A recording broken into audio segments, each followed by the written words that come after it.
The sprayer drone has the ability to apply chemicals to the field. We're here from Brihaspathi Technologies. Where farming has met the future. Drones, once used in war zones and movies, are now working the land. Mr. Dawson, thanks for speaking with us. Well, Mike, at my age, walking 50 acres every week ain't easy. So what exactly does it help with? Plenty. Crop health, moisture levels, even bug trouble. It's got special cameras that spot problems before my eyes do. Last season, it caught a patch going yellow. Saved me a whole section of corn. That's impressive.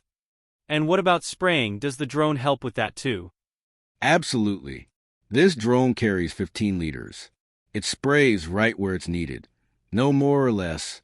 Safer for the crops, safer for me, and saves a whole lot of water.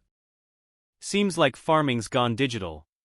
From hands-on to high-tech, farmers like Mr. Dawson are proving that innovation doesn't mean forgetting your roots. With technology like this, Brihaspathi Technologies shaping future of farming.